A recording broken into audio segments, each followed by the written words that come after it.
നമസ്കാരം. സകലമാന കേരളത്തിലേക്ക് സ്വാഗതം. ആദ്യം പ്രധാന തലക്കെട്ടുകൾ.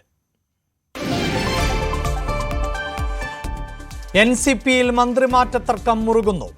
സ്ഥാനമാറ്റം അജണ്ടയിലില്ലെന്ന് മന്ത്രി AK ശശീന്ദ്രൻ. പാർട്ടിയിൽ തർക്കമില്ലെന്ന് PC ചാക്കോ. PC ചാക്കോയുടെ ഇരട്ടപ്പദവിക്കെതിരെ ശശീന്ദ്രൻ വിഭാഗം. തീരുമാനം ദേശീയ നേതൃത്വം എടുക്കണമെന്ന് തോമസ് K. തോമസ്. നാളെ മുംബൈയിൽ നിർണായക ചർച്ച.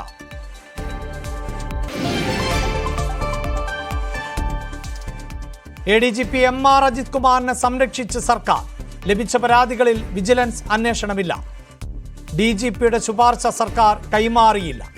ADGPയെ നീക്കണമെന്ന് CPI.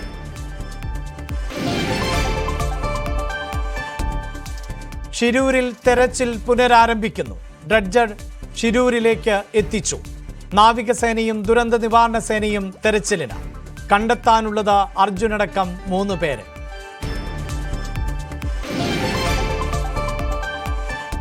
സുഭദ്ര കൊലപാതക കേസ് പ്രതികൾ പോലീസ് കസ്റ്റഡിയിൽ.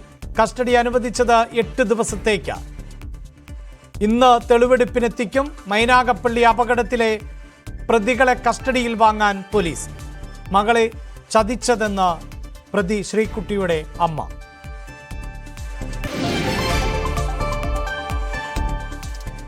കൊട്ടാരക്കരയിൽ നിന്ന് കാണാതായ ഗൃഹനാഥിനു വേണ്ടി തെരച്ചിൽ. മൈനാഗപ്പള്ളി സ്വദേശിയെ കാണാതായിട്ട് ഒരാഴ്ച.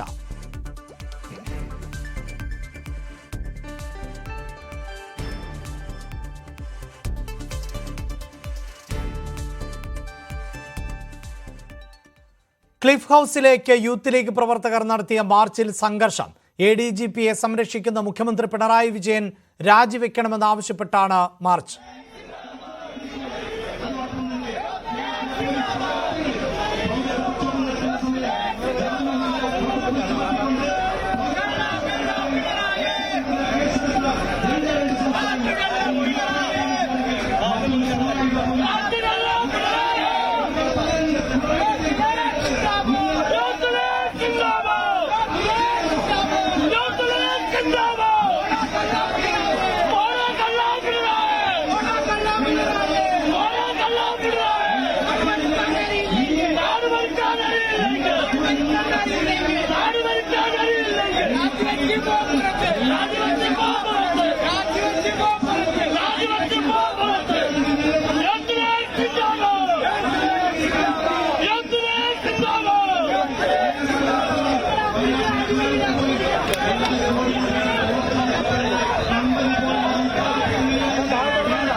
മുഖ്യമന്ത്രിയുടെ രാജി ആവശ്യപ്പെട്ടുകൊണ്ട് ക്ലിഫ് ഹൗസിലേക്ക് യൂത്ത് ലീഗ് പ്രവർത്തകർ നടത്തുന്ന മാർച്ചിന് നേരെ ഇപ്പോൾ പോലീസ് ജലപീരങ്കി പ്രയോഗിക്കുന്നതിന്റെ തത്സമയ ദൃശ്യങ്ങളാണ് പ്രേക്ഷകർ കാണുന്നത്. വലിയ പ്രതിഷേധമാണ് യൂത്ത് ലീഗ് ഉയർത്തുന്നത്. നേരത്തെ വ്യത്യസ്തമായ പ്രതിഷേധങ്ങളുമായി യൂത്ത് ലീഗ് മുഖ്യമന്ത്രിയുടെ രാജി ആവശ്യപ്പെട്ടുകൊണ്ടുള്ള പ്രതിഷേധം കടുപ്പിച്ചിരുന്നു. അതിന് പിന്നാലെയാണിപ്പോൾ ഔദ്യോഗിക വസതിയിലേക്ക് ഉൾപ്പെടെ മുഖ്യമന്ത്രിയുടെ ഔദ്യോഗിക വസതിയിലേക്കടക്കം പ്രതിഷേധവുമായി എത്തുന്നത്. VV വിനോദ് ചേരുന്നുണ്ട്. വിനോദ്, ജലപീരങ്കി അടക്കം പ്രയോഗിക്കുന്നതിന്റെ ദൃശ്യങ്ങൾ നമുക്ക് കാണാൻ സാധിക്കുന്നുണ്ട്. എത്രത്തോളം ശക്തമാണ് പ്രതിഷേധം? അഭിലാഷ്, ഇപ്പോൾ മാർച്ച് അക്രമാസക്തമായിരിക്കുകയാണ്. പോലീസിന് നേരെ കല്ലും കുപ്പിയും വടിയും പ്രവർത്തകർ വലിച്ചെറിഞ്ഞു. തുടർന്ന് പോലീസ് ജലപീരങ്കി പ്രയോഗിച്ചു. മുഖ്യമന്ത്രിയുടെ ഔദ്യോഗിക വസതിക്ക് മുന്നിലാണ് ഇപ്പോൾ യൂത്ത് ലീഗിന്റെ ഈ പ്രതിഷേധ സമരം നടക്കുന്നത്. മുഖ്യമന്ത്രിയുടെ രാജി ആവശ്യപ്പെട്ടുകൊണ്ടാണ് ഈ സമരം. ADGP MR അജിത് കുമാറിനെയും പോലീസിലെ ക്രിമിനലുകളെയും മുഖ്യമന്ത്രി സംരക്ഷിക്കുന്നു എന്ന് ആരോപിച്ച് ആയിരുന്നു ഈ മാർച്ച്. PK ഫിറോസാണ് മാർച്ചിന് നേതൃത്വം നൽകുന്നത്. സംസ്ഥാന ജനറൽ സെക്രട്ടറി PK ഫിറോസിന്റെ നേതൃത്വത്തിലാണ് മാർച്ച്. ഇപ്പോൾ യൂത്ത് ലീഗ് പ്രവർത്തകർ ബാരിക്കേഡ് മറികടക്കാനുള്ള ശ്രമം. പോലീസിന് നേരെ കല്ലും കുപ്പിയും വടികളും ഒക്കെയും വലിച്ചെറിയുകയാണ്. തുടർന്നാണ് പോലീസ് ജലപീരങ്കി വലിച്ചെറിഞ്ഞത്. നേതാക്കൾ ഇപ്പോൾ പ്രവർത്തകരെ ശാന്തരാക്കുകയാണ്. പ്രകോപനം പാടില്ല എന്ന കാര്യം പറഞ്ഞാണ് പ്രവർത്തകരെ ശാന്തരാക്കാനുള്ള നേതാക്കളുടെ ഇടപെടൽ ഇപ്പോൾ ഉണ്ടായിരിക്കുന്നത്. അഭിലാഷ്, മുഖ്യമന്ത്രിയുടെ രാജി ആവശ്യപ്പെട്ടുകൊണ്ടാണ് യൂത്ത് ലീഗിന്റെ പ്രതിഷേധം തുടരുന്നത്. മുഖ്യമന്ത്രിയുടെ ഔദ്യോഗിക വസതിയായ ക്ലിഫ് ഹൗസിലേക്കാണ് പ്രതിഷേധ മാർച്ച് സംഘടിപ്പിച്ചത്. പ്രതിഷേധക്കാർ പോലീസിന് നേരെ കല്ലെറിഞ്ഞു എന്നാണ് വിനോദ് റിപ്പോർട്ട് ചെയ്യുന്നത്. ഇപ്പോൾ പോലീസ് ജലപീരങ്കി പ്രയോഗിച്ചിരിക്കുകയാണ്. പ്രവർത്തകരെ പിരിച്ചുവിടുന്നതിന് വേണ്ടി ജലപീരങ്കി പ്രയോഗിച്ചു. പക്ഷേ പ്രവർത്തകർ വീണ്ടും സ്ഥലത്ത് തന്നെ തമ്പടിച്ചിരിക്കുന്നു. കൂട്ടമായി തന്നെ പ്രവർത്തകർ ക്ലിഫ് ഹൗസിന് മുന്നിൽ നിലയുറപ്പിച്ചിരിക്കുകയാണ്. മുഖ്യമന്ത്രിയുടെ രാജി ആവശ്യപ്പെട്ടുകൊണ്ട് പ്രതിഷേധ മുദ്രാവാക്യങ്ങൾ ഉയർത്തിക്കൊണ്ട് വീണ്ടും ഇതാ ജലപീരങ്കി പ്രയോഗിക്കുന്നതിൻ്റെ ദൃശ്യങ്ങൾ കാണാൻ സാധിക്കുന്നു. പ്രതിഷേധക്കാരെ പിരിച്ചുവിടുന്നതിന് വേണ്ടി ജലപീരങ്കി തുടർച്ചയായി പ്രയോഗിച്ചുകൊണ്ടേയിരിക്കുന്നു. പക്ഷേ പ്രവർത്തകർ അവിടെ നിന്ന് പിരിഞ്ഞു പോകാൻ തയ്യാറാകുന്നില്ല. മുഖ്യമന്ത്രി രാജിവെക്കണമെന്ന് ആവശ്യപ്പെട്ടുകൊണ്ടാണ് വലിയ പ്രതിഷേധം ഇപ്പോൾ മുസ്ലിം ലീഗിന്റെ ഭാഗത്ത്, യൂത്ത് ലീഗിന്റെ ഭാഗത്ത് നിന്ന് ഉണ്ടാകുന്നത്.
മുഖ്യമന്ത്രി പിണറായി വിജയൻ രാജിവെക്കണമെന്നാവശ്യപ്പെട്ടുകൊണ്ട് യൂത്ത് ലീഗ് പ്രവർത്തകർ നടത്തുന്ന പ്രതിഷേധ റാലിക്ക് നേരെ പോലീസ് ജലപീരങ്കി പ്രയോഗിച്ചിരിക്കുന്നു. പ്രവർത്തകർ പോലീസിന് നേരെ ആക്രമണം നടത്തി, കല്ലുകൾ വലിച്ചെറിഞ്ഞു, കൊടി തോരണങ്ങൾ ഉൾപ്പെടെ പോലീസിന് നേരെ വലിച്ചെറിഞ്ഞ പശ്ചാത്തലത്തിൽ കൂടിയാണ് ജലപീരങ്കി പ്രയോഗിച്ചത്. കഴിഞ്ഞ ദിവസം മലപ്പുറത്ത് SP ഓഫീസിന് മുന്നിലും യൂത്ത് ലീഗ് പ്രവർത്തകർ വലിയ പ്രതിഷേധമാണ് നടത്തിയത്. ഇപ്പോഴും മുഖ്യമന്ത്രിയുടെ ഔദ്യോഗിക വസതിയായ ക്ലിഫ് ഹൗസിന് മുന്നിൽ പ്രതിഷേധം തുടരുകയാണ്. അരിയിൽ ഷുക്കൂർ വധക്കേസിൽ P ജയരാജനും TV രാജേഷിനും തിരിച്ചടി. കേസിലെ കുറ്റപത്രം റദ്ദാക്കണമെന്ന ഹർജി CBI കോടതി തള്ളി. ഇരുവരും വിചാരണ നേരിടണം. വിവരങ്ങളുമായി ആജ്ഞ രവീന്ദ്രൻ ചേരുന്നുണ്ട്. ആജ്ഞ, CPIM നേതാക്കൾക്ക് കനത്ത തിരിച്ചടിയാണ്. വിടുതൽ ഹർജി CBI കോടതി തള്ളിയിരിക്കുന്നു. എന്താണ് വിവരങ്ങൾ? അഭിലാഷ്, മുസ്ലിം ലീഗ് പ്രവർത്തകൻ അരിയിൽ അബ്ദുൽ ഷുക്കൂറിനെ കൊലപ്പെടുത്തിയ കേസിലാണോ CPM കണ്ണൂർ മുൻ ജില്ലാ സെക്രട്ടറി P ജയരാജന്റെയും അതുപോലെ മുൻ MLA TV രാജേഷിന്റെയും വിടുതൽ ഹർജി CBI സ്പെഷ്യൽ കോർട്ട് തള്ളിയിരിക്കുന്നത്? ഈ കേസിൽ വിചാരണ കൂടാതെ വിടുതൽ നൽകണമെന്ന് ആവശ്യപ്പെട്ടിട്ടാണ് ഇവർ ഹർജി നൽകിയിരുന്നത്. 2023 ജനുവരിയിലാണ് ജയരാജനും TV രാജേഷും എറണാകുളം CBI സ്പെഷ്യൽ കോടതിയിൽ സംയുക്തമായിട്ട് വിടുതൽ ഹർജി നൽകിയത്. ഈ കേസുമായി ബന്ധപ്പെട്ട് നേരത്തെ തന്നെ വലിയ വിവാദങ്ങളായിരുന്നു, ആരോപണങ്ങളായിരുന്നു CPM-നെതിരെയും അതുപോലെ ജയരാജനെതിരെയും ഉണ്ടായിരുന്നത്. പത്തുവം അരിയ പ്രദേശത്ത് ഈ CPM മുസ്ലിം ലീഗ് സംഘർഷത്തോടനുബന്ധിച്ച് ഈ CPM P ജയരാജൻ സഞ്ചരിച്ചിരുന്ന വാഹനത്തിന് നേരെ ആക്രമണം ഉണ്ടായതിന് പ്രതികാരമായിട്ടാണ് ഷുക്കൂറിനെ കൊലപ്പെടുത്തിയത് എന്നാണ് ആരോപണം. അതുമാത്രമല്ല 2.5 മണിക്കൂറോളം ഷുക്കൂറിനെ ബന്ദിയാക്കി വിചാരണ ചെയ്തുള്ള അതിക്രൂരമായ കൊലപാതകമാണ് നടപ്പിലാക്കിയത് എന്നും ആരോപണമുണ്ട്. നേരത്തെ ക്രൈംബ്രാഞ്ചാണ് ഈ കേസ് അന്വേഷിച്ചത്. അതിൽ കേസിൽ ക്രിമിനൽ ഗൂഢാലോചന കുറ്റം ഒഴിവാക്കിയായിരുന്നു. ഈ പി ജയരാജനും രാജേഷിനുമെതിരെ ക്രൈംബ്രാഞ്ച് അന്ന് കുറ്റപത്രം സമർപ്പിച്ചത്. തുടർന്നാണ് അബ്ദുൾ ഷുക്കൂറിന്റെ മാതാവ് ആത്തിക്ക സമർപ്പിച്ച ഹർജിയിലാണ് ഹൈക്കോടതി കേസന്വേഷണം CBIക്ക് വിടുകയും തുടരന്വേഷണം നടത്താൻ ഉത്തരവാകുകയും ചെയ്തത്. എന്തായാലും CPM നേതാക്കൾക്ക് ഇപ്പോൾ തിരിച്ചടിയായിരിക്കുകയാണ്. വിടുതൽ നൽകണം, കേസിൽ വിചാരണ കൂടാതെ വിടുതൽ നൽകണം എന്നാവശ്യപ്പെട്ട് നൽകിയിരുന്ന ഹർജിയിൽ വിചാരണ നേരിടണം എന്ന് തന്നെയാണ് കൊച്ചി പ്രത്യേക CBI കോടതിയുടെ വിധി.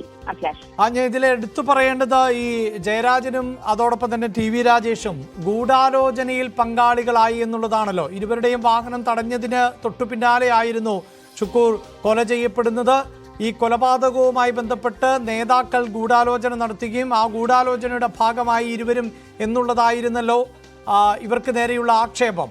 അത് തള്ളിക്കളയണം എന്ന് ആവശ്യപ്പെടുമ്പോൾ അതിന് സാധിക്കില്ല എന്ന് കോടതി നിരീക്ഷിക്കുമ്പോൾ വലിയ തിരിച്ചടിയായി തന്നെ ഇതിനെ കാണേണ്ടി വരികയല്ലേ? അതെ അഭിലാഷ്, കാരണം നേരത്തെ ക്രൈംബ്രാഞ്ച് അന്വേഷിച്ച കേസിൽ ക്രിമിനൽ ഗൂഢാലോചന കുറ്റം ഒഴിവാക്കിയായിരുന്നു കുറ്റപത്രം സമർപ്പിച്ചിരുന്നത്. തുടർന്ന് ഷുക്കൂറിന്റെ അമ്മ മാതാവ് ആത്തിക്ക സമർപ്പിച്ച ഹർജിയിലാണ് ഹൈക്കോടതി കേസ് അന്വേഷണം CBIക്ക് വിടുകയും കേസിൽ തുടരന്വേഷണം നടത്താൻ ഉത്തരവിടുകയും ചെയ്തത്. അതിനെ തുടർന്നാണ് ഇവര് രണ്ടുപേരും ഇതിൽ ഗൂഢാലോചന കുറ്റം, ക്രിമിനൽ ഗൂഢാലോചന കുറ്റവും കൂടി ചുമത്തി ഉൾപ്പെടുത്തിയാണ് തുടരന്വേഷണത്തിന് CBI തുടരന്വേഷണം നടത്തിയത്. മാത്രമല്ല അതിന് ഈ CBI ഈ ഗൂഢാലോചന കുറ്റം കൂടി ഉൾപ്പെടുത്തിയാണ് ജയരാജനും TV രാജേഷിനുമെതിരെ കുറ്റപത്രം സമർപ്പിച്ചത്. ഈ P ജയരാജന്റെ വാഹന വ്യൂഹത്തിന് നേരെ കല്ലെറിഞ്ഞ് ആരോപിച്ചുകൊണ്ടായിരുന്നു 2012 ഫെബ്രുവരി 20-ന് ഷുക്കൂറും അതുപോലെ 30ഓളം വരുന്ന CPM പ്രവർത്തകർ ചേർന്ന് ഈ ഷുക്കൂറിനെ 30ഓളം വരുന്ന CPM പ്രവർത്തകർ ചേർന്ന് തടങ്കലിൽ വെച്ച് വിചാരണ ചെയ്ത് കൊലപ്പെടുത്തിയത്. ഷുക്കൂറിനെ കൊലപ്പെടുത്താനുള്ള ഗൂഢാലോചന തളിപ്പറമ്പ് സഹകരണ ആശുപത്രിയിൽ വെച്ച് നടന്നുവെന്നാണ് CBIയുടെ കണ്ടെത്തൽ. അതേ തുടർന്നാണ് ഈ കുറ്റപത്രത്തിൽ ക്രിമിനൽ ഗൂഢാലോചന കുറ്റം കൂടി ചേർത്ത് ഇവർക്കെതിരെ TV രാജേഷിനും അതുപോലെ ജയരാജനുമെതിരെ കുറ്റപത്രം സമർപ്പിക്കുന്നത്.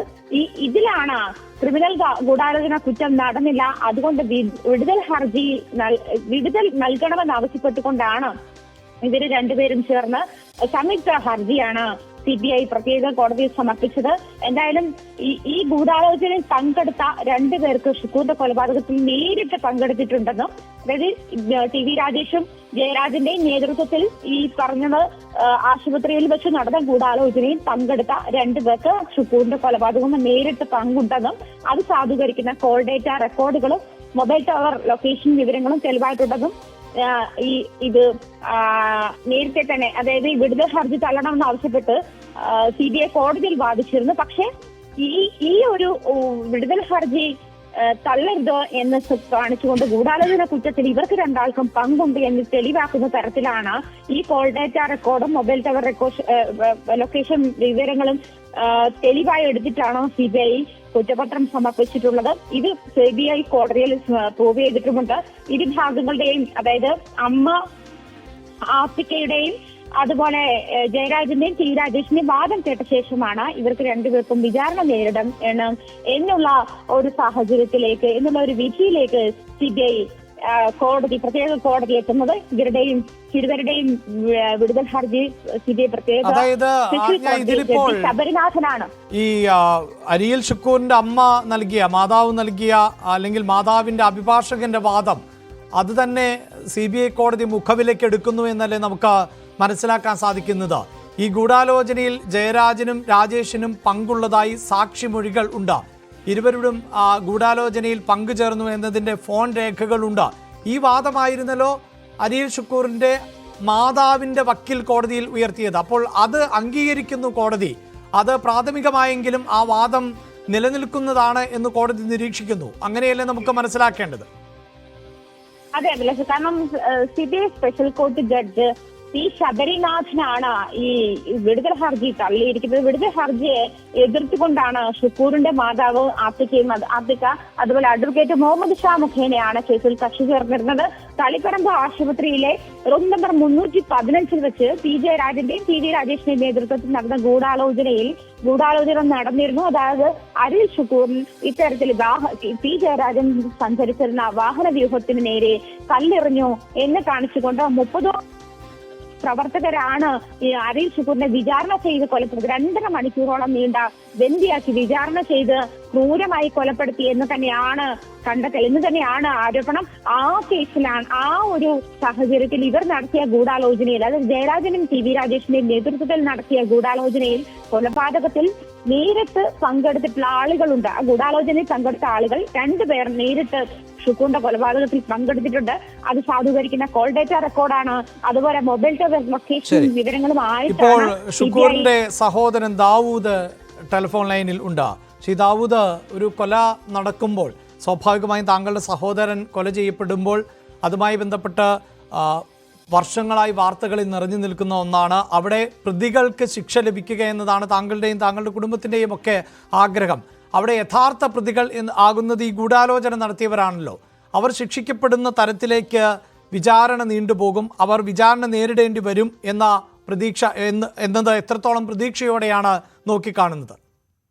അല്ല, ഞങ്ങള് ഈ രാജ്യത്തെ പൗരനെന്ന നിലയിൽ ഞങ്ങൾക്ക് 100% ഈ രാജ്യത്തെ നിയമവ്യവസ്ഥയോടും ഈ രാജ്യത്തെ സംവിധാനത്തിലും 100% വിശ്വാസമുണ്ട്.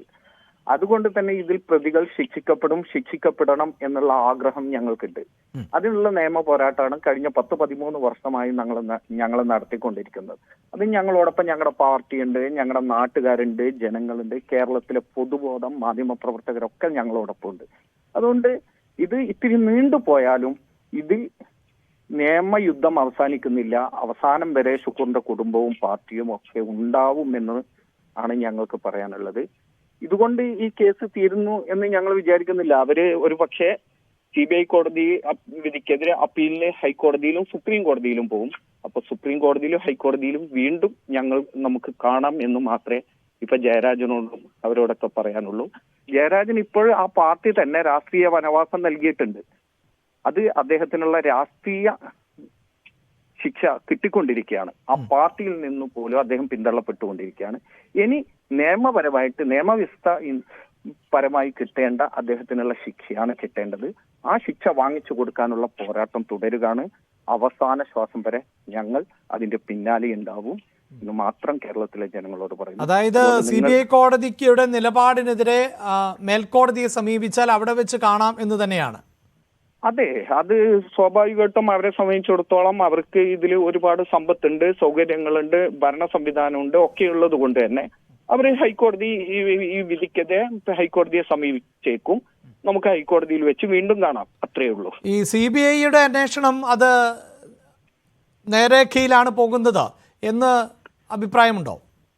അല്ല, CBIയുടെ അന്വേഷണം കഴിഞ്ഞു, ചാർജ് ഷീറ്റ് കൊടുത്ത് ട്രയൽ സ്റ്റേജിലേക്ക് ഒരു കേസാണ്. അപ്പൊ അതില് ട്രയൽ സ്റ്റേജിൽ നിൽക്കുകയാണ്. അപ്പോഴാണ് ഇവർ ഇത് ലാഗ് ചെയ്യിക്കാൻ വേണ്ടിയാണ് പിന്നെ ഇതിൽ നിന്ന് വിടുതൽ പെറ്റീഷനുമായിട്ട് പോയത്. ഇനി ഇവര് ഇതും വീണ്ടും ഇതിങ്ങനെ നീട്ടിക്കൊണ്ടു പോകും. കാരണം എന്താന്ന് വെച്ചാൽ ജയരാജൻ തന്നെ പ്രതിയായ മറ്റൊരു കേസ് CBI കോടതിയിൽ വിചാരണ നടന്നുകൊണ്ടിരിക്കുകയാണ്, നമ്മുടെ കതിരൂർ മനോജ് കേസ്. നമ്മൾ വേറൊരു രാഷ്ട്രീയപരമായിട്ടുള്ള ഒരു കാര്യം കൂടി അതിലുണ്ട്. എന്താന്ന് വെച്ചാല് ജയരാജൻ പിന്നെ പ്രതിയായിട്ടുള്ള കതിരൂർ മനോജ് കേസ് CBI കോടതിയിൽ ഇത് നടന്നുകൊണ്ടിരിക്കുകയാണ്. അപ്പൊ ഇത് രണ്ടും ഒരു കോൺഫ്ലിക്റ്റ് ഇട്ടാക്കണം, എന്നിട്ട് ഇത് ലാഗ് ചെയ്ത് കൊണ്ടുപോകണം എന്നുള്ള അദ്ദേഹത്തിന്റെ ഒരു ശ്രമമാണ് ഇതിലുള്ളത്. അതുകൊണ്ട് നമുക്ക് വീണ്ടും കോടതിയിൽ കാണാം എന്നേ പറയാനുള്ളൂ. അതായത് CBIയുടെ കണ്ടെത്തലുകൾ അത് ശരിവെക്കുന്ന തരത്തിലേക്ക് വിചാരണയും എത്തും എന്ന് താങ്കൾ പ്രതീക്ഷിക്കുന്നുണ്ടോ? അങ്ങനെ പ്രതീക്ഷിക്കേണ്ടതല്ലേ നമ്മൾ? അപ്പോഴാണല്ലോ താങ്കൾ ഈ പറഞ്ഞതുപോലെ ഇവരൊക്കെ വലിയ സ്വാധീനമുള്ള ആളുകളാണ്. ഞാൻ ഈ ഘട്ടത്തിൽ താങ്കളോട് ചോദിക്കുന്നത്, ഇതുമായി ബന്ധപ്പെട്ട് ചില ആരോപണങ്ങൾ നേരത്തെ അഭിഭാഷകൻ TP ഹരീന്ദ്രൻ ഉൾപ്പെടെയൊക്കെ ഉന്നയിച്ചത് താങ്കൾക്കും അറിവുള്ളതായിരിക്കുമല്ലോ. അതെ. അല്ല, ഇതില് വേറെ പ്രശ്നം എന്ന് പറഞ്ഞാൽ നമ്മൾ ഒരു ഇന്ത്യൻ പൗരൻ എന്നുള്ളതിൽ രാജ്യത്തെ നിയമ സംവിധാനത്തിൽ വിശ്വാസം അർപ്പിക്കുക, ആ വിശ്വാസത്തിന് വേണ്ടി നമ്മൾ പോരാടുക എന്നുള്ളതാണ് ഒരു വ്യക്തി എന്നുള്ളതിൽ നമ്മുടെയൊക്കെ ബാധ്യത. നമുക്ക് അതാണ് ചെയ്യാൻ പറ്റുക. അത് കിട്ടും. അത് രാജ്യത്തെ നിയമ സംവിധാനങ്ങൾ ഇത്തരം അധികാരികൾ പിന്നെ കൈയടക്കി വെക്കും എന്നുള്ള അഭിപ്രായമൊന്നും എനിക്കില്ല. അങ്ങനെയാണെങ്കിൽ ഇത് ബഹുമാനപ്പെട്ട കോടതി തള്ളില്ലല്ലോ. അപ്പോ സുപ്രീം കോടതി വരെ പോയാലും ഈ കേസിന്റെ അവസാന നിമിഷം വരെ ഞങ്ങൾ ഉണ്ടാവും. അതില് പാർട്ടി പിന്തുണ അർപ്പിച്ചിട്ടുണ്ട്. ആ പാർട്ടി പിന്തുണയെ കുറിച്ച് താങ്കൾ പറഞ്ഞത് കൊണ്ടുകൂടിയാണ് ഞാൻ ഈ ചോദ്യം ചോദിച്ചത്. ഓക്കെ. അല്ല, ഹരീന്ദ്രൻ വക്കീലിൻ്റെതായിട്ടുള്ള രാഷ്ട്രീയ അജണ്ട ഉണ്ടാവും. ആ രാഷ്ട്രീയ അജണ്ടയിൽ എന്താ ചെയ്യണ്ട, ഞാൻ കൂട്ടില്ല. എന്തായാലും ഈ കൊടുക്കൽ വാങ്ങലുകളൊന്നും ഈ വിഷയത്തിൽ രാഷ്ട്രീയത്തിൽ താങ്കളുടെ പാർട്ടിയുമായി ബന്ധപ്പെട്ടുണ്ടാകില്ല എന്ന് താങ്കൾ അടിയുറച്ച് വിശ്വസിക്കുന്നു അല്ലെ? അല്ല, ഇതങ്ങനെ കൊടുക്കാൻ വാങ്ങാനും കഴിയുന്ന ഒരു കേസല്ല. അങ്ങനെ കൊടുക്കാനും വാങ്ങാനും കഴിയുന്ന ഒരു കേസായിരുന്നുവെങ്കിൽ കേരളം കഴിഞ്ഞ 13 വർഷമായി നിരന്തരം ചർച്ച ചെയ്യപ്പെട്ടുകൊണ്ടിരിക്കുന്ന ഒരു കേസായി ഇത് മാറില്ലായിരുന്നു. മറ്റൊന്ന്, ഇതിലെ പ്രധാനപ്പെട്ട പ്രതിക്ക് ആ പാർട്ടി തന്നെ രാഷ്ട്രീയ വനവാസം വിധിച്ചു കഴിഞ്ഞു. കേരളത്തിലെ ജനങ്ങൾ അദ്ദേഹത്തെ തൂത്തെറിഞ്ഞു കഴിഞ്ഞു കഴിഞ്ഞ തവണത്തെ മുന്നത്തെ ലോക്സഭാ തെരഞ്ഞെടുപ്പിൽ. ഇതിനപ്പുറം ഈ കേസിന്റെ മെറിറ്റിനെ കുറിച്ച് എന്ത് പറയാനാ? TP ചന്ദ്രശേഖരൻ കേസിലും ഷുക്കൂർ കേസിലും P ജയരാജന്റെ പങ്ക് കേരളത്തിലെ ജനങ്ങൾക്ക് അണ്ടർസ്റ്റുഡാണ്. അത് അദ്ദേഹം അനുഭവിച്ചേ പറ്റൂ.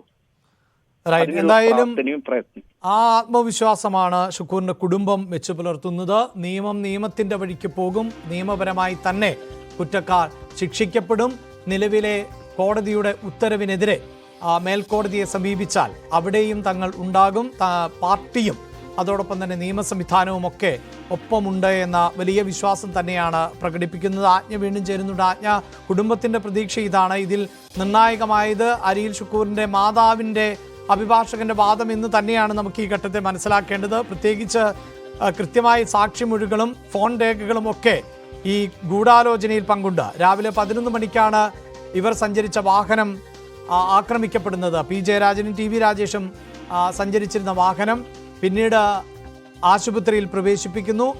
ആ ആശുപത്രിയിൽ വെച്ചാണ്, തളിപ്പറമ്പ് സഹകരണ ആശുപത്രിയിൽ വെച്ചാണ് ഗൂഢാലോചന നടന്നത് എന്നുള്ളതാണ് കണ്ടെത്തൽ.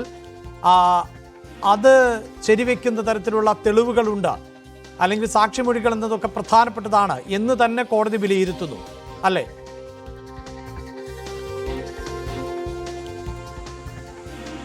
അഭിലാഷ്, അത് തന്നെയാണ്. കാരണം വീണ്ടും ഈ വിടുതൽ ഹർജി തള്ളണമെന്ന് ആവശ്യപ്പെട്ടുകൊണ്ട് CPI കോടതിയെ സമീപിക്കുമ്പോൾ ഇപ്പോൾ ശ്രീ KM ഷാജി ടെലിഫോൺ ലൈനിൽ ഉണ്ട്. ശ്രീ KM ഷാജി, ഇപ്പോൾ ഈ കോടതി എന്തായാലും P ജയരാജന്റെയും TV രാജേഷിന്റെയും വിടുതൽ ഹർജി തള്ളിയിരിക്കുകയാണ്. നമ്മുടെ നിയമ സംവിധാനത്തിൽ വിശ്വാസമർപ്പിച്ചുകൊണ്ട് തന്നെ ഈ ഘട്ടത്തിൽ മുന്നോട്ട് പോകാൻ സാധിക്കുന്നു. കൃത്യമായി ശിക്ഷാ നടപടികൾ നേരിടേണ്ടി വരും ഇരുവരും എന്നാണോ താങ്കളുടെ പ്രതീക്ഷ? അല്ല, ഇക്കാര്യത്തിലേ അതിയായ സന്തോഷമുണ്ട്. കാരണം എന്താ വെച്ചാൽ ഈ തുടക്കത്തിൽ പലതരത്തിലുള്ള പ്രകോപനം ഉണ്ടായപ്പോഴും ഞങ്ങൾ ഉറപ്പിച്ചു പറഞ്ഞിരുന്നു നിയമത്തിന്റെ വഴിയിൽ തന്നെ ഞങ്ങൾ മുമ്പോട്ട് പോകും. ഇതിൽ യഥാർത്ഥ പ്രതികളെ ഞങ്ങൾ പിടിക്കും. യഥാർത്ഥ പ്രതികൾ എന്ന് പറയുന്നത് കേരള രാഷ്ട്രീയത്തിൽ ഒരു കണ്ണൂരിലെ ഒരു 10 വർഷക്കാലം പിന്നെ ഒരു MLA കൂടിയായിട്ടുള്ള എനിക്കറിയാം, നിരവധി മനുഷ്യരുടെ കണ്ണിന്റെ മുമ്പിൽ നിന്ന് ക്രൂരമായി കൊലപ്പെടുത്തിയ കൊലപാതകങ്ങൾ പോലും ഒരു തെളിവുകളുമില്ലാതെ പ്രതികൾ രക്ഷപ്പെട്ടു പോരുന്ന അവസ്ഥ ഉണ്ടായിട്ടുണ്ട്. എന്നു വെച്ചാൽ യഥാർത്ഥ പ്രതികൾ നമ്മൾ ഇപ്പോഴും ജയിലിൽ കിടക്കുന്ന ആളുകളല്ല, മറിച്ച് ക്രൂരമായ ആസൂത്രണങ്ങൾ നടത്തുന്ന പാർട്ടിയുടെ നേതാക്കന്മാരാണ്. ഞങ്ങൾ അന്നേ എടുത്ത ഒരു സമീപനമുണ്ട്, കൊന്നവനല്ല കൊല്ലിച്ചവൻ. ഒരുപക്ഷെ ചന്ദ്രശേഖരൻ വധക്കേസും ഷുക്കൂർ വധക്കേസും കേരള രാഷ്ട്രീയത്തിൽ ഉണ്ടാക്കിയിട്ടുള്ള അതിന്റെ ഒരു ഇമ്പാക്ട് എന്താണെന്ന് ചോദിച്ചാൽ അതിനുശേഷം കണ്ണൂർ ജില്ലയിലെ ഭീകരമായ കൊലപാതക പരമ്പരകൾ പോലും കുറഞ്ഞു എന്നുള്ളതാണ്. എന്ന് വെച്ചാൽ ഇവർ കൊടുക്കുന്ന വാടക കൊലയാളികളല്ല, മറിച്ച് തങ്ങൾ തന്നെ കുടുങ്ങുമെന്ന ബോധ്യം പിണറായി വിജയൻ വരെയുള്ള ഉന്നത നേതാക്കന്മാർക്കും P ജയരാജനെ പോലെയുള്ള ആളുകൾക്കും കാണിച്ചു കൊടുക്കണം എന്ന ഒരു സമര പോരാട്ടമാണ് യഥാർത്ഥത്തിൽ ഈ വിഷയത്തിലെ ഇതിലുണ്ടായിരുന്നത്. കണ്ണൂർ ജില്ലയിൽ അവിടുത്തെ മുസ്ലിം ലീഗിന്റെ നേതാക്കന്മാര്, അവിടുത്തെ ആളുകളൊക്കെ നിരന്തരമായിട്ട് ഒരു ഇടവേളും പോലും കൊടുക്കാതെ ഈ കേസിന്റെ പിറകെ പോയതിന്റെ റിസൾട്ടാണ്.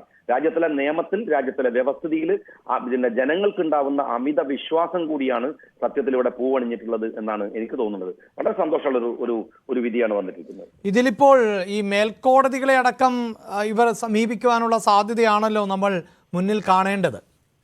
അല്ല, തീർച്ചയായിട്ടും അതിനവർക്ക് സംവിധാനങ്ങൾ ഉണ്ടല്ലോ. രാജ്യത്ത് ഇത്തരത്തിലുള്ള കേസുകൾ നടത്താൻ ഇവർക്ക് പ്രത്യേകമായ ഫണ്ട് തന്നെ ഉണ്ട്. ഇതൊരു ലോബിയാണ്, ചെറിയ ഒരു കാലയളവിലെ ലോബിയല്ല. ഇവർ നിരന്തരമായി കൊല്ലും, ഇവർക്ക് കൊല്ലാൻ അറിയാം, കൊന്നിട്ട് രക്ഷപ്പെടാൻ അറിയാം, അതിൽ പ്രതികളെ കൊടുക്കാൻ അറിയാം. ഇതൊരു വലിയ പ്രോസസ്സാണ്. നമ്മൾ വിചാരിക്കുന്ന പോലെ നിസ്സാരമായ ഒരു കാര്യമല്ല. അതുകൊണ്ട് ഇവർ മേൽക്കോടതിയിൽ പോകും. മേൽക്കോടതിയിൽ പോയാൽ ഇവരുടെ മാത്രം CPM മാത്രം എഴുതി കൊടുത്തൊന്നല്ല മേൽക്കോടതി. ഞങ്ങൾ അവിടെയും ഉണ്ടാവും, വിജിലന്റ് ആയിട്ട് ഞങ്ങൾ ഉണ്ടാവും. ഈ കേസിന്റെ ഒരു ഇടവേളയിലും ഞങ്ങളുടെ ഒരു അശ്രദ്ധ കൊണ്ട് ആ പാവം കുട്ടിക്ക്, ഞങ്ങളുടെ അനുജന് ഷുക്കൂറിന് ഒരു നീതി ലഭിക്കാതെ പോകരുത് എന്നത് ഞങ്ങളുടെ ഒരു പ്രാർത്ഥനയും ആഗ്രഹമാണ്. ആ കുടുംബം, ഷുക്കൂറിന്റെ കുടുംബം അടക്കം എത്രത്തോളം വിജിലന്റ് ആയിട്ടാണെന്ന് അറിയോ ഈ കേസിന്റെ കൂടെ നിന്നിട്ടുള്ളത്. അതുകൊണ്ട് അവര് പോകട്ടെ, അവരെവിടെ പോയാലും അവർ പോയല്ലോ, അവരെന്തെല്ലാം കളികളിച്ചു, ഭരണത്തിന്റെ മുഴുവൻ സ്വാധീനം ഉപയോഗിച്ചു, ഇന്ത്യയിൽ തന്നെ കിട്ടാവുന്ന ഏറ്റവും മികച്ച വക്കീലന്മാരെ ഉപയോഗിച്ചു. എന്നിട്ടും കോടതി നേരിന്റെ കൂടെ അല്ലേ നിൽക്കുന്നത്. അതുകൊണ്ട് ഞങ്ങൾക്ക് പ്രതീക്ഷയുണ്ട്. ഞങ്ങൾക്ക് ആ ഉമ്മയുടെ കണ്ണുനീരിന്റെ ആ പ്രാർത്ഥനയുടെ മാത്രം ഫലം മതി ഇവരൊക്കെ ഇത് അനുഭവിക്കാൻ. അവസാന അറ്റം വരെ ഞങ്ങൾ ഉണ്ടാവും എന്തായാലും. വളരെ നന്ദി ശ്രീ കെ എം ഷാജി ഞങ്ങളോട് പ്രതികരിച്ചതിന്. അവസാന നിമിഷം വരെ ആ ഉമ്മയോടൊപ്പം, അരിയിൽ ഷുക്കൂറിൻ്റെ ഉമ്മയോടൊപ്പം ഉണ്ടാകും. കൊന്നവരല്ല, കൊല്ലിച്ചവരെയാണ് നിയമത്തിന് മുന്നിൽ കൊണ്ടുവരേണ്ടത് എന്ന നിലപാടാണ് പാർട്ടിക്കുമുള്ളത്. അതിനുവേണ്ടി നിയമത്തിൻ്റെ ഏതറ്റം വരെയും പോകും എന്ന് തന്നെയാണ് കെ എം ഷാജി പ്രതികരിക്കുന്നത്. ആജ്ഞ പ്രധാനപ്പെട്ട വാദങ്ങൾ എന്തൊക്കെയായിരുന്നു, എന്തുകൊണ്ട് തങ്ങളെ ഈ വിചാരണ നടപടികളിൽ നിന്ന് മാറ്റണം എന്ന് ആവശ്യപ്പെട്ടിരുന്നു രാജേഷും ജയരാജനും.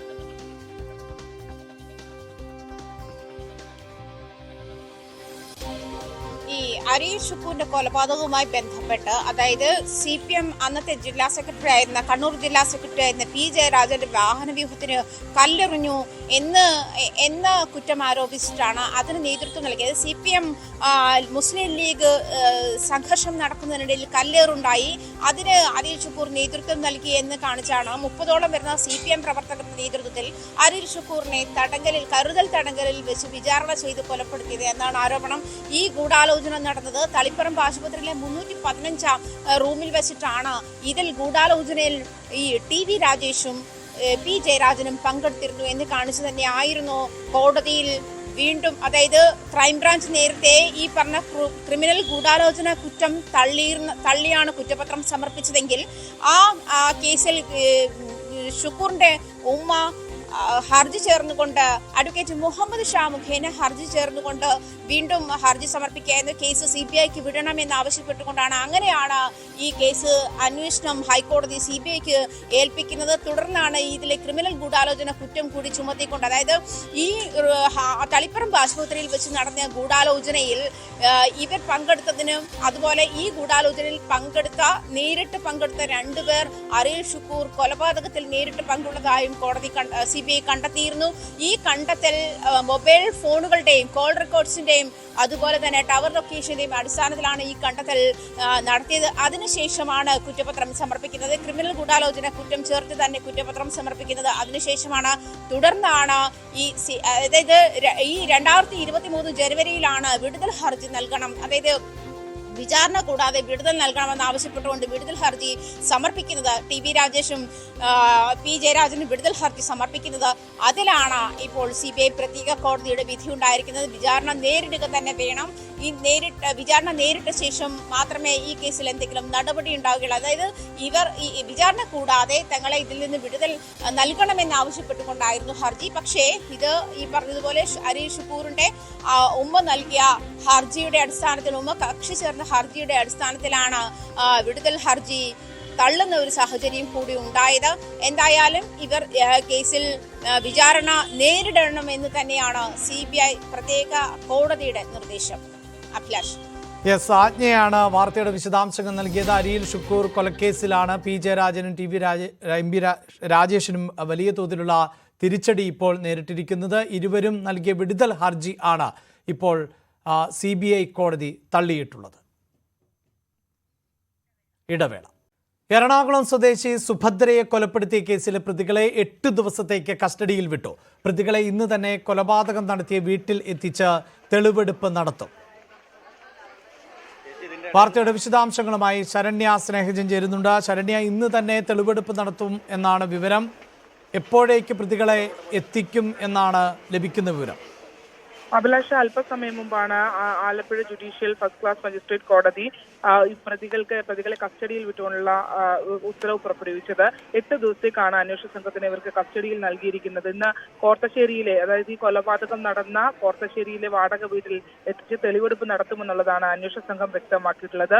അതിനുശേഷം ഉടുപ്പിയിലടക്കം പ്രതികളുമായി തെളിവെടുപ്പിന് പോകേണ്ടതായുണ്ട്. കാരണം ഈ സുഭദ്രയെ കൊലപ്പെടുത്തിയതിനു ശേഷം മൃതദേഹം കുഴിച്ചിട്ട ഇടമാണ് ഈ വാടക വീട്.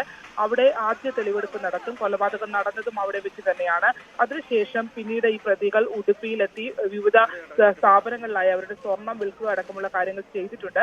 അതുകൊണ്ട് തന്നെ കർണാടകയിൽ എത്തിച്ചും ഇവരുടെ തെളിവെടുപ്പ് നടത്തേണ്ടതായുണ്ട്. അതുകൊണ്ട് ആലപ്പുഴയിലെ വാടക വീട്ടിൽ ഇന്നെത്തിച്ച് അവിടുത്തെ തെളിവെടുപ്പുകൾ പൂർത്തിയാക്കിയ ശേഷം വേഗത്തിൽ ഇവരെ ഉടുപ്പിയിലേക്ക് കൊണ്ടുപോകാനാണ് അന്വേഷണ സംഘത്തിന്റെ തീരുമാനം. 8 ദിവസത്തേക്കാണ് കസ്റ്റഡിയിൽ ലഭ്യമായിട്ടുള്ളത് പ്രതികളെ. ശരണ്യ സ്നേഹജനാണ് വാർത്തയുടെ വിശദാംശങ്ങൾ നൽകിയത്.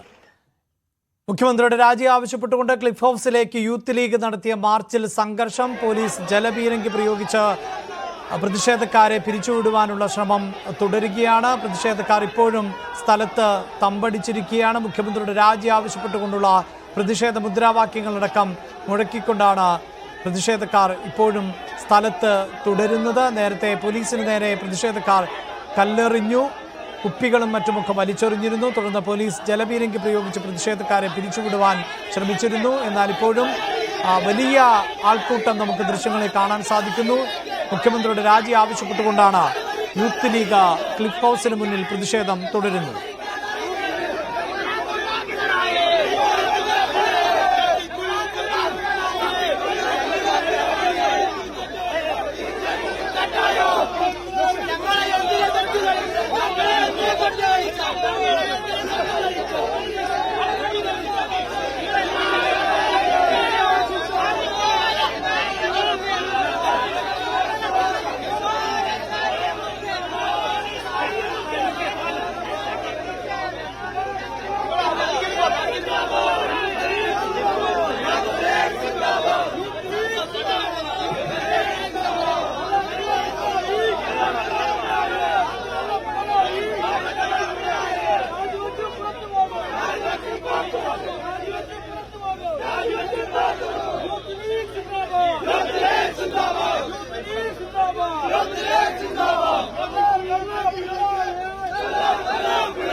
മുഖ്യമന്ത്രിയുടെ രാജി ആവശ്യപ്പെട്ടുകൊണ്ടുള്ള യൂത്ത് ലീഗിന്റെ പ്രതിഷേധം ക്ലിഫ് ഹൗസിന് മുന്നിൽ തുടരുകയാണ്.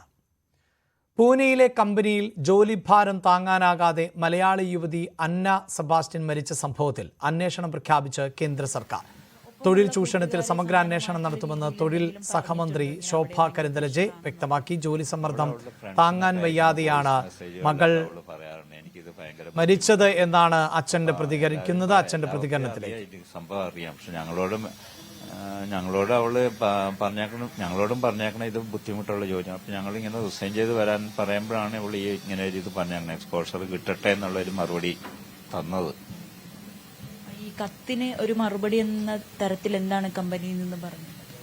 കത്തിന് ഇവൈ ചെയർമാൻ കത്ത് കിട്ടിയ സമയത്ത്, മെയിൽ കിട്ടിയ സമയത്ത് പുള്ളി ഔട്ട്സൈഡ് ഇന്ത്യ ആയിരുന്നു. പുള്ളി കഴിഞ്ഞ ദിവസം വന്നിട്ട് പുള്ളി അതിനൊരു മറുപടി തന്നിട്ടുണ്ട്. പുള്ളി പറഞ്ഞാൽ ഞങ്ങളിങ്ങനെ ഒരു ഫോറം ഉണ്ടാക്കുന്നുണ്ട്, ആ ഫോറത്തിൽ ഇങ്ങനെ പുതുതായിട്ട് ജോയിൻ ചെയ്യുന്നവരുടെ പ്രോബ്ലംസ് ഒക്കെ അഡ്രസ് ചെയ്യാനായിട്ട് ഇനി ഇത് വരാതെ ശ്രദ്ധിച്ചോളാം എന്നൊക്കെ പറഞ്ഞാണ് പുള്ളി മറുപടി തന്നേക്കുന്നത്. എന്തായാലും കേന്ദ്ര അന്വേഷണം പ്രഖ്യാപിച്ചിരിക്കുകയാണ്, അതിനോട് സഹകരിക്കുകയല്ലേ? അവര് ചോദിക്കുന്നതിനൊക്കെ പരാതിയുമായി പോകാൻ തന്നെ. അതെ, ഞങ്ങൾ ലീഗലായിട്ടുള്ള നടപടികളൊന്നും ഞങ്ങൾ ഉദ്ദേശിച്ചിട്ടില്ല. പക്ഷെ ഞങ്ങൾ മെയിനായിട്ട് ഇങ്ങനെ ഒരു അവയർനെസ് ക്രിയേറ്റ് ചെയ്യുക എന്നുള്ളത് മാത്രമാണ് ഉദ്ദേശിച്ചത്. അതായത് ജോയിൻ ചെയ്ത് ഇങ്ങനെയുള്ള കോർപ്പറേറ്റുകളിൽ ജോയിൻ ചെയ്യുന്ന കുട്ടികൾക്ക് ഇങ്ങനെ ഒരു അവസ്ഥ ഇനി ആർക്കും വരരുത്. അപ്പൊ അതുകൊണ്ട് മാത്രമാണ് ഞങ്ങൾ ഉദ്ദേശിച്ചത്. സെൻട്രൽ ഗവൺമെന്റ് ഇങ്ങനെ ഒരു ഇത് അന്വേഷണം തീരുമാനിച്ചിട്ടുണ്ടെങ്കിൽ അവർ പറയുന്നതൊക്കെ കൊടുക്കാനായിട്ട് ഞങ്ങൾ തയ്യാറാണ്. എന്തായാലും അന്നയുടെ ഈ ഒരു സംഭവം അത് മറ്റു കുട്ടികൾക്ക് ഉണ്ടാകരുത് എന്നുള്ളൊരു ആഗ്രഹം തന്നെയാണ് ഈ മാതാപിതാക്കൾക്കുള്ളത്. അതുകൊണ്ട് തന്നെ ഈ കേന്ദ്രത്തിന്റെ അന്വേഷണത്തെയും അവർ സ്വാഗതം ചെയ്യുകയാണ്. പൂനെയിലെ കമ്പനിയിലായിരുന്നു ജോലിഭാരം താങ്ങാനാകാതെ മലയാളി യുവതി അന്ന സെബാസ്റ്റ്യൻ മരിച്ചത് എന്നുള്ളതാണ് കുടുംബത്തിന്റെ ആരോപണം. സംഭവത്തിൽ അന്വേഷണം പ്രഖ്യാപിച്ചിരിക്കുകയാണ് കേന്ദ്ര സർക്കാർ. തൊഴിൽ ചൂഷണത്തിൽ സമഗ്രമായ അന്വേഷണം നടത്തുമെന്നാണ് തൊഴിൽ സഹമന്ത്രി ശോഭ കരന്തലജെ വ്യക്തമാക്കിയിട്ടുള്ളത്. ഇവൈ കമ്പനിക്ക് എതിരെ ആണ് വലിയ വിമർശനം ഉയർന്നത്. എന്നാൽ എല്ലാവർക്കും മാന്യമായി തൊഴിൽ ചെയ്യാൻ പറ്റുന്ന ഒരു സാഹചര്യം സൃഷ്ടിക്കുമെന്ന് ഇവൈ കമ്പനി പ്രതിനിധികളും ഈ കുടുംബത്തെ അറിയിച്ചു എന്നുള്ളതാണ്. ഇപ്പോൾ നവമി ചേരുന്നുണ്ട്. നവമി, എന്താണ് ഈ പെൺകുട്ടിയുടെ കുടുംബം, പ്രത്യേകിച്ച് അച്ഛൻ നവമിയോട് പറഞ്ഞത്? അഭിലാഷ്, തികച്ചും വിഷമിപ്പിക്കുന്ന ഒരു വാർത്ത തന്നെയായിരുന്നു ഇന്ന് ലോകം മുഴുവനും ചർച്ച ചെയ്യപ്പെടുന്നത്. ആ അമ്മയുടെ ആ ഒരു കത്ത് അത് എത്രമാത്രം പ്രാധാന്യമുണ്ടെന്ന് നമുക്ക് ഓരോരുത്തർക്കും അറിയാം. കാരണം നമ്മുടെ ഈ തൊഴിലിടങ്ങളിൽ ഉണ്ടാകുന്ന വർക്ക് പ്രഷർ അത് എത്രമാത്രം ഉണ്ടാകുന്നു, അത് കാരണം ഉണ്ടാകുന്ന മാനസികവും ശാരീരികവുമായിട്ടുള്ള ബുദ്ധിമുട്ടുകൾക്ക് ഇരയായിരുന്നു അന്നയും.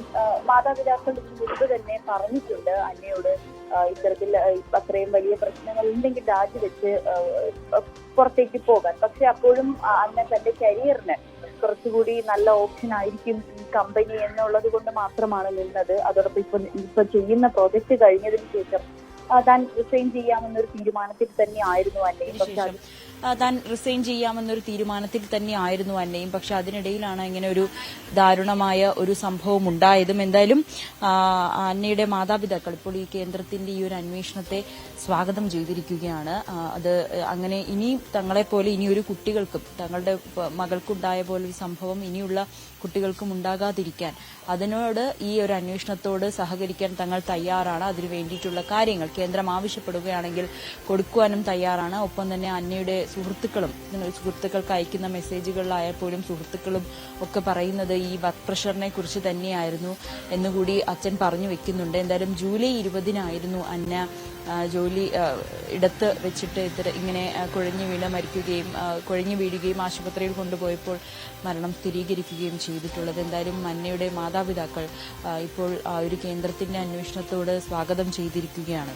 അഭിലാഷ്, നേരത്തെ ഈ സംസ്കാര ചടങ്ങിനടക്കം ഈ കമ്പനി പ്രതിനിധികൾ ആരും എത്തിയില്ല എന്ന പരാതി ഉന്നയിച്ചിരുന്നു. അതോടൊപ്പം കമ്പനിക്ക് പരാതി അറിയിക്കുകയും ചെയ്തല്ലോ. അതിൽ കമ്പനിയുടെ ഭാഗത്ത് നിന്ന് ഈ ജോലി ചെയ്തിരുന്ന സ്ഥാപനത്തിന്റെ ഭാഗത്ത് നിന്ന് ഏതെങ്കിലും തരത്തിലുള്ള പ്രതികരണം ഉണ്ടായതായി അച്ഛൻ പറയുകയുണ്ടായോ?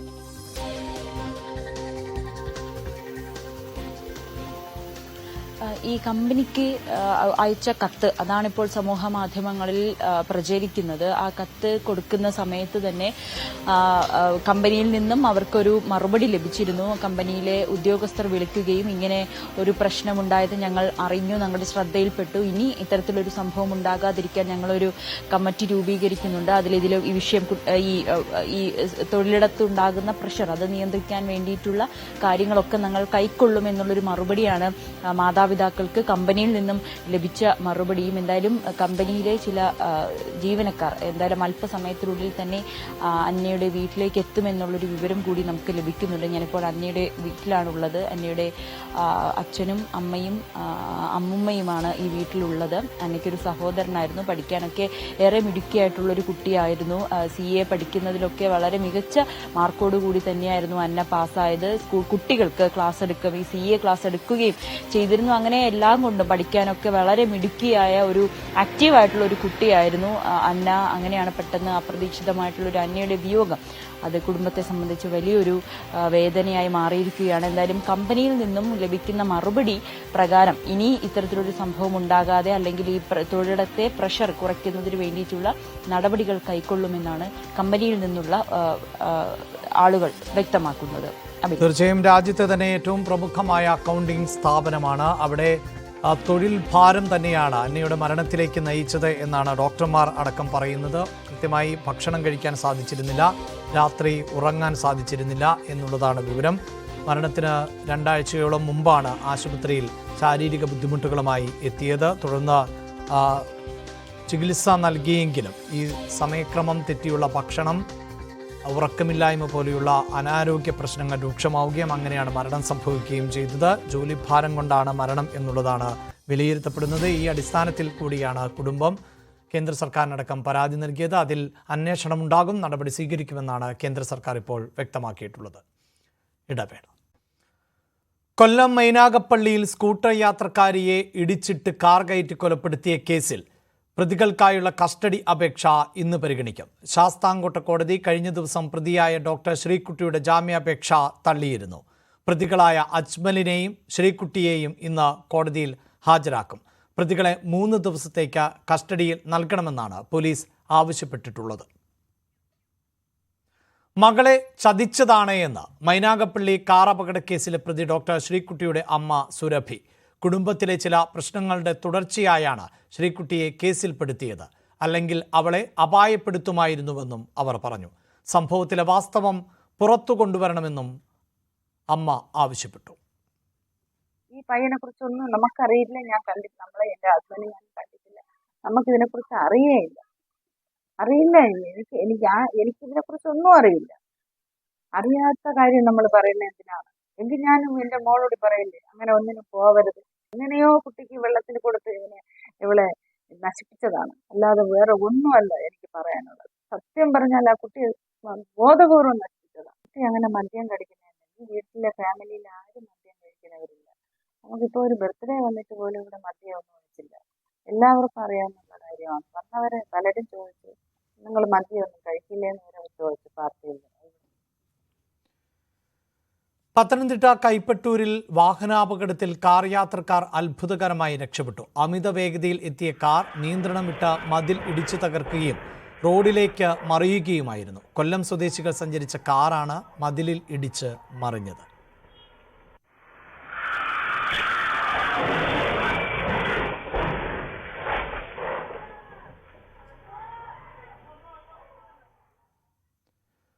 തൃശൂർ തൃപ്രയാർ സെന്ററിനടുത്ത് ദേശീയപാത 66-ൽ കണ്ടെയ്നർ ലോറിയും സ്കൂട്ടറും കൂട്ടിയിടിച്ച് 2 മരണം. സ്കൂട്ടർ യാത്രക്കാരായ യുവാക്കൾ ആണ് മരിച്ചത്. കോതകുളം ബീച്ച് സ്വദേശി ആശീർവാദ്, വലപ്പാട് മാലാഖവളവ് സ്വദേശി ഹാഷിം എന്നിവരാണ് മരിച്ചത്. ഒരാൾ പരിക്കേറ്റ് ചികിത്സയിലാണ്.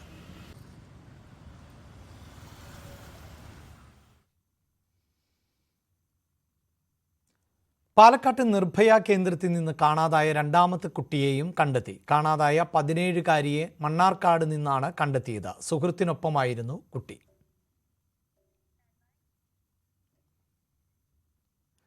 തിരുവോണത്തിന് 5 ദിവസം മുമ്പ് വീട് വിട്ടിറങ്ങിയ ഗൃഹനാഥനെ കാണാനില്ല എന്ന് പരാതി. കൊല്ലം മൈനാഗപ്പള്ളി സ്വദേശി അനി ജോസഫ് ആണ് വീട് വിട്ട് ഇറങ്ങുകയും തുടർന്ന് ഒരു വിവരവും ലഭിക്കാതെ ആയിരിക്കുകയും ചെയ്യുന്നത്. ദുഃഖിതരായ കുടുംബാംഗങ്ങൾ അന്വേഷണം ആവശ്യപ്പെട്ട് ശാസ്താംകോട്ട പോലീസിൽ പരാതി നൽകിയിരിക്കുകയാണ്. മൈനാഗപ്പള്ളി ഇടവനശ്ശേരിയിലാണ് നമ്മളുള്ളത്. വാറുതുണ്ടിൽ കിഴക്കതിൽ എന്ന ഈ വീട്ടിലെ ഗൃഹനാഥനെ കാണാതെയായിട്ട് ഏകദേശം 9 ദിവസം പിന്നിടുന്നുണ്ട്. ഇതുവരെയും അദ്ദേഹത്തെ കണ്ടുകിട്ടാൻ സാധിച്ചിട്ടില്ല. 9-ാം തീയതിയിൽ അദ്ദേഹം ഈ വീട്ടിന്റെ ഈ മുറ്റത്ത് ഈ പടിയിൽ ഇന്ന് സംസാരിച്ചിരിക്കുന്നതായിരുന്നു ഈ വീട്ടിലുള്ളവർ കണ്ടത്. പിന്നെ ഈ വീട്ടിലെ ഗൃഹനാഥ ഒരു ആവശ്യവുമായി ബന്ധപ്പെട്ട് പുറത്തോട്ട് പോയ സമയത്ത് തിരിച്ചു വന്നപ്പോഴാണ് അദ്ദേഹത്തെ ഇവിടെ നിന്നും കാണാതെ. അദ്ദേഹം ഇവിടെ നിന്നും നടന്നു പോയതായിട്ട് ഇവിടെ വീട്ടിലുള്ള ഇവിടുത്തെ അച്ഛൻ കാണുകയും ചെയ്തിട്ടുണ്ട്. എന്താണ് സംഭവിച്ചതെന്ന് നമുക്കൊന്ന് ചോദിച്ചറിയാം. ചേച്ചി, ശരിക്കും വളരെ ദുഃഖിതരാണ് നിങ്ങൾ പോയി ഈ ഒരു സാഹചര്യത്തിൽ. എന്താണ് പോലീസ് പരാതി നൽകിയോ? നൽകി. പെട്ടെന്ന് പ്രത്യേക വിശേഷങ്ങളൊന്നുമില്ല.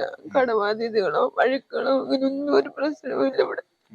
പിന്നെ എന്ത് പറ്റിയെന്ന് എനിക്കറിയില്ല. എന്തെങ്കിലും പറഞ്ഞിരുന്നോ നേരത്തെ?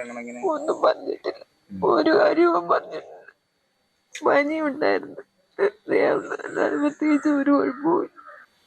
സ്വാഭാവികമായിട്ടുള്ളൊരു സംശയം, എന്തെങ്കിലും കടബാധ്യത ഒന്നുമില്ല. പിന്നെ വണ്ടി ഏതെങ്കിലും ലോണും ഉണ്ട്, അത് ഞങ്ങൾ അടച്ചോണ്ടിരിക്കുന്നത്. അല്ലാതെ പ്രത്യേകിച്ച് കടങ്ങളും ബാധ്യതകളും ഒന്നുമില്ല. പോലീസ് എന്താണ് പറഞ്ഞത്? പോലീസ് പറഞ്ഞ് അന്വേഷിക്കുന്നുണ്ടെന്നാ പറഞ്ഞു. അവരെ കൊണ്ടാവുന്ന പോലെ അവർ അന്വേഷിക്കുന്നുണ്ടെന്നാ പറഞ്ഞു. 9-ാം തീയതിയിൽ ഈ വീട് വിട്ട് ഇറങ്ങുന്നു ഇവിടുത്തെ ഗൃഹനാഥൻ.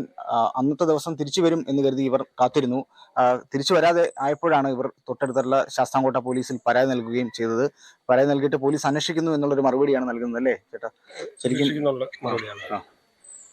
നമ്മളന്ന് വൈകിട്ട് 10 മണിയോടുകൂടി സ്റ്റേഷനിൽ പോവുകയും ഒരു 11 മണിക്കകത്ത് നമ്മൾ FIR രജിസ്റ്റർ ചെയ്യണമെന്ന് പറഞ്ഞ് SI സാറിൻ്റെ അടുത്ത് വിളിച്ചപ്പോൾ ചെയ്യാം, 1 മണി 1:30 ചെയ്യാമെന്നൊക്കെ പറഞ്ഞ് എല്ലാം ചെയ്തു.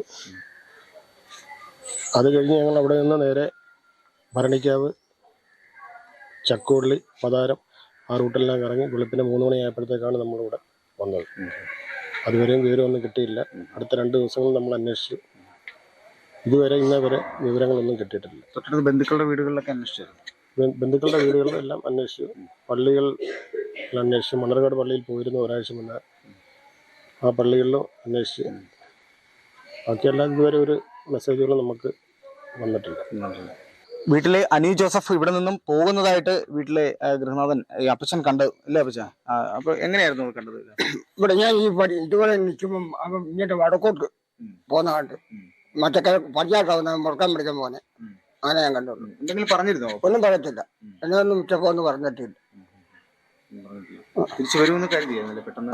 വൈകിട്ട് പോകുന്ന അവർ 6 മണി വരെ കാത്തിരുന്നു. ഇപ്പം വരും. ഇപ്പം അത് സാധാരണഗതിയിൽ ഇങ്ങനെ വേറെ എവിടെയെങ്കിലും പോയിരിക്കുന്ന ഒരു സ്വഭാവം ഉണ്ടോ? ഇല്ലില്ല.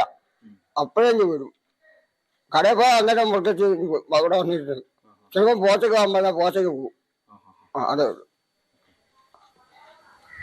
അനി ജോസഫിന് 2 മക്കളാണുള്ളത്. അവർ രണ്ടുപേരും പഠിക്കുന്നവരാണ്. അപ്പോൾ അവരുടെ പെട്ടെന്ന് തന്നെ ഈ ഗൃഹനാഥൻ വീട്ടിലേക്ക് വരും എന്നുള്ള വലിയൊരു പ്രതീക്ഷയിലാണ് ഈ കുടുംബം. അപ്പോൾ പോലീസിന്റെ ഭാഗത്തുനിന്ന് കൃത്യമായ ഒരു അന്വേഷണം നടത്തി അദ്ദേഹത്തെ കണ്ടെത്തണം എന്നുള്ള വലിയൊരു ആവശ്യമാണ് ഉയർന്നു വന്നിരിക്കുന്നത്. S Vineesh, news 18, Kottarakkara.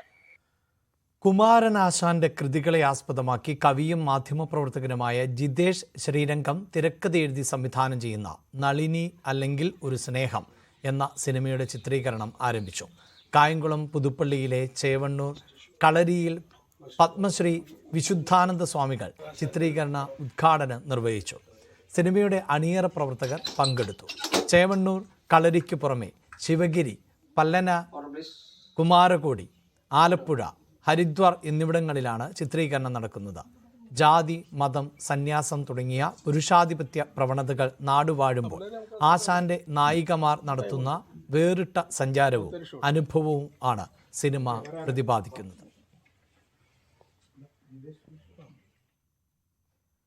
SNDP യോഗം Thiruvananthapuram medical college Sreenarayana charitable സൊസൈറ്റിയുടെ നേതൃത്വത്തിൽ ഓണസദ്യ സംഘടിപ്പിച്ചു. ദന്തൽ കോളേജ് ക്യാമ്പസിൽ മന്ത്രി വി ശിവൻകുട്ടി ഉദ്ഘാടനം നിർവഹിച്ചു. മുൻ മന്ത്രിമാരായ കടകംപള്ളി സുരേന്ദ്രൻ, VS ശിവകുമാർ, BJP ജില്ലാ president VV Rajesh, society secretary Neerazhi Anil തുടങ്ങിയവർ പങ്കെടുത്തു.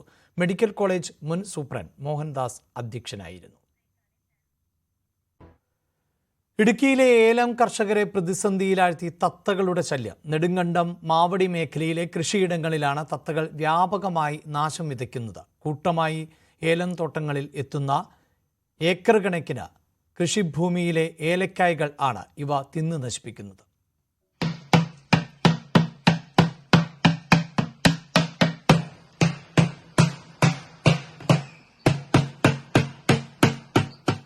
മാവടിയിലെയും സമീപ മേഖലകളിലെയും ഏലം കർഷകർക്ക് നിലവിൽ കൃഷിഭൂമിയിലെ ജോലികൾ ചെയ്യാൻ സമയമില്ല. പാട്ടകൊട്ടി ശബ്ദമുണ്ടാക്കി എങ്ങനെയും തത്തകളെ തുരത്താനുള്ള തത്രപ്പാടിലാണിവർ.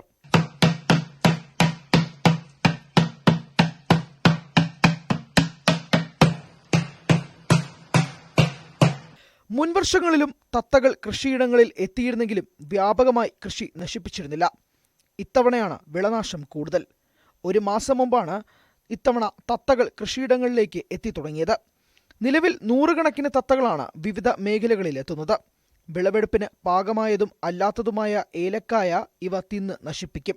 ഇത് നമുക്കറിയാത്ത സ്ഥലം ഏലക്കൃഷിയുള്ളൂ. അതിനകത്ത് പറമ്പിൽ ഒരു വൈസോട് ഉയർന്ന് 2 വർഷം മുമ്പ് എന്തോ ഏലക്കായ ഇങ്ങനെ ഇതുപോലെ പൊട്ടിച്ചിട്ടേക്കുന്നത് കണ്ടു. അപ്പം ഞാൻ പകല് നിരീക്ഷിച്ച് പഠിച്ചപ്പം തത്തയാണ് ഇതിന് പിന്നിൽ, തത്തയാണ് ഇത് കളയുന്നതെന്ന് ബോധ്യപ്പെട്ടു. അന്ന് ആൾക്കാർ 5-10-15 ഏരിയയിലെ കളഞ്ഞിരുന്നുള്ളൂ. അതിനുശേഷം ഞാൻ ആൾക്കാരൊക്കെ പറഞ്ഞപ്പോൾ ഇത് തത്തയാന്ന് ആർക്കൊരു വിചാരമില്ല. തത്ത നിലത്തിറങ്ങില്ല, തത്ത ഇങ്ങനെ കളയില്ല എന്നൊക്കെ വിചാരമായിരുന്നു. എന്നിട്ട് കഴിഞ്ഞ വർഷം ഇത് വ്യാപകമായിട്ട് വന്നില്ല. കഴിഞ്ഞ വർഷം കഴിഞ്ഞ മുമ്പത്തെ വർഷം 8-15 ഏരിയയൊക്കെ കളഞ്ഞുള്ളൂ. കഴിഞ്ഞ വർഷം അതിരില്ല ഓരോ തത്തയൊക്കെ ഇറങ്ങി ഈ ഏലക്ക കളഞ്ഞു. പക്ഷെ എന്തായാലും പറമ്പിൽ വാഴക്കര മുഴുവൻ തീർത്തുപോയി. അന്നേരം തത്തയൊരു ദോഷം ചെയ്യുന്ന ഒരു ജീവിയായിട്ടൊന്നും ആൾക്കാരും കണ്ടിരുന്നില്ല. പക്ഷേ ഈ വർഷം ഇപ്പോൾ 1 മാസമായിട്ട് 1 മാസം മുമ്പ് തുടങ്ങി ഇവിടെ ഈ ഏലം മാത്രങ്ങൾ ഇപ്പം വാഴക്കരയൊന്നും വേണ്ട, ഒരു സാധനവും വേണ്ട. രാവിലെ മുതൽ വൈകുന്നേരം വരെ കൃഷിയിടങ്ങളിൽ തത്തശല്യമുണ്ട്. ഏലത്തോട്ടത്തിലെ വലിയ മരങ്ങളിലാണ് ഇവ നിലയുറപ്പിക്കുക. കൂട്ടമായി കൃഷിയിടത്തിലേക്ക് ഇറങ്ങി നാശം വിതയ്ക്കും. പാട്ടകൊട്ടി ശബ്ദമുണ്ടാക്കി ഇവയെ തുരത്താൻ കർഷകർ ശ്രമിക്കുന്നുണ്ടെങ്കിലും പൂർണ്ണമായും ഫലപ്രദമല്ല. ശബ്ദം കേൾക്കുമ്പോൾ മരങ്ങളിലേക്ക് പറന്നുയരുന്ന ഇവ കർഷകർ മാറിയാൽ ഉടൻ തന്നെ തിരികെ എത്തും. പൂർണ്ണമായും ഇവയെ തുരത്താനാവില്ലെങ്കിലും കൃഷിയിടത്തിന് ചുറ്റും വലിയ ശബ്ദമുയരുന്ന തരത്തിൽ സംവിധാനങ്ങൾ ഒരുക്കി പ്രതിരോധ മാർഗങ്ങൾ സ്വീകരിക്കാൻ നടപടി ഉണ്ടാവണമെന്നാണ് കർഷകരുടെ ആവശ്യം. News desk, news 18. Farm tourism farm school പദ്ധതിക്കൊരുങ്ങി പട്ടാമ്പി സെൻട്രൽ ഓർച്ചാർഡ്. ഫലവൃക്ഷ തൈകളുടെയും പച്ചക്കറി തൈകളുടെയും ഉൽപാദനവും വിപണനവും നടക്കുന്ന കേന്ദ്രത്തിൽ 5 കോടി രൂപയുടെ നവീകരണമാണ് നടപ്പിലാക്കുന്നത്. കൃഷിവകുപ്പിന് കീഴിലുള്ള പട്ടാമ്പിയിലെ സെൻട്രൽ ഓർച്ചാർഡ് നവീകരണത്തിന് വഴിയൊരുങ്ങി. ബജറ്റിൽ 5 കോടി രൂപ വകയിരുത്തിയതിനെ തുടർന്നാണ് വിവിധ പദ്ധതികൾ ആസൂത്രണം ചെയ്യുന്നത്. കർഷകർക്ക് കൂടുതൽ ഗുണകരമായ പദ്ധതികൾ നടപ്പാക്കുന്നതിനോടൊപ്പം പൊതുജനങ്ങൾക്ക് കൂടി പ്രയോജനം ലഭിക്കുന്ന വിധം ഫാം ടൂറിസം, ഫാം സ്കൂൾ എന്നീ പദ്ധതികളും ആവിഷ്കരിക്കാൻ ലക്ഷ്യമിടുന്നുണ്ട്. ഇതിന്റെ വിശദ പദ്ധതി രൂപരേഖ തയ്യാറാക്കുന്നതിന് യോഗം ചേർന്നു. ഒരു കാലത്ത് പട്ടാമ്പിയിലും പരിസര പ്രദേശത്തും കൃഷിക്ക് ഏറ്റവും പ്രധാനപ്പെട്ട പ്രോത്സാഹനം നൽകിക്കൊണ്ട് കർഷകരുടെ കൂടെ നിന്ന ഒരു വലിയൊരു സ്ഥാപനമാണ്. അപ്പം അത് പട്ടാമ്പിയുടെ ഏറ്റവും പ്രധാനപ്പെട്ട അസറ്റാണ്. അതിനെ നവീകരിച്ച് ഏറ്റവും ആധുനികവൽക്കരിക്കുക എന്നതാണ്. കേരള ലാൻഡ് ഡെവലപ്മെന്റ് കോർപ്പറേഷന്റെ മേൽനോട്ടത്തിലാണ് നവീകരണം നടത്തുക. കേന്ദ്ര ഓർച്ചാർഡിൽ ഫലവൃക്ഷ തൈകളുടെയും പച്ചക്കറി തൈകളുടെയും ഉൽപാദനവും വിപണനവുമാണ് പ്രധാനമായും നടക്കുന്നത്.